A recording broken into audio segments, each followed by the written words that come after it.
mungkin dia tidak bisa pendengaran. Tapi karena saya tuli total atau tuli full, ya saya menggunakan verbal tapi tanpa harus mendengarkan suara karena saya tidak bisa mendengar, atau menggunakan gestur dan bahasa isyarat. Nah, tapi teman-teman tuli sangat beragam dan beda-beda. Jadi ketika berkomunikasi verbal dengan teman-teman tuli bisa, tapi kalau bisa diusahakan verbalnya jelas ya. Tapi kadang-kadang juga verbal ini juga sangat ini ya sulit ya, karena ada beberapa isyarat yang kata yang hampir sama seperti sapu dan mungkin sabun contohnya gitu. Ada beberapa yang ketika diverbalkan ternyata itu menjadi salah paham karena verbalnya hampir mirip dengan dua kata itu ataupun yang kata-kata yang lainnya. Nah, itu juga penting juga kita juga menambahkan bahasa isyarat untuk bisa berkomunikasi. Nah, selanjutnya, nah jadi ketika komunikasi juga bisa kita menggunakan tulisan dan juga ketika di handphone ya. Nah, jadi kalau contohnya mau belajar bahasa isyarat juga bisa seperti itu. Selanjutnya,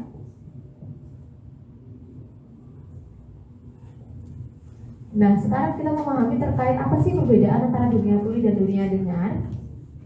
Kita lanjutkan. Oke.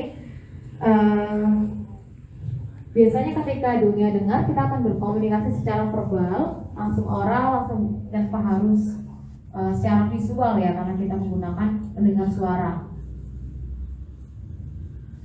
Selanjutnya kalau contohnya ada gelas, kita akan menunjukkan gelas terus kita akan minum. Ini adalah gestur secara visual, kita melihat secara visual.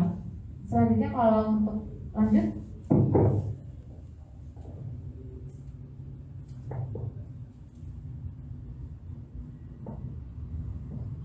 nah maaf dilanjutkan.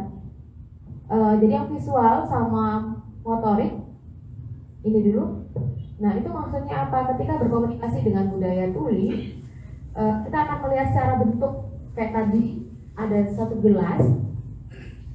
Nah, ada satu gelas ataupun botol. Nah, kita bisa menunjukkan bentuk itu. Nah, dan juga bisa kita cara menggunakannya seperti apa. Nah, karena apa? Teman tuli quote di visual. Selanjutnya yaitu bentuk tulisan. Nah, biasanya kalau saya kata teman-teman di sini pasti ketika mengetik sesuatu pasti sesuai dengan bentuk tulisan ya. Berbeda dengan teman-teman tuli. Kalau teman-teman tuli itu biasanya bentuk tulisannya seperti bahasa isyarat, jadi sering terbalik-balik. Nah, biasanya teman-teman dengar di sini ketika tulis yang benar kan saya sudah makan, tapi teman-teman tuli yaitu makan sudah. Makanya itu sebabnya kenapa penggunaan bahasa Indonesia teman-teman tuli sering terbalik, karena itu terpengaruh dengan bahasa isyarat yang digunakan. Nah, jadi kita juga sebenarnya teman-teman tuli masih belajar juga bahasa Indonesia untuk bisa berkomunikasi bahasa Indonesia yang tepat, karena kita lebih sering menggunakan bahasa isyarat untuk kita tuliskan seperti itu.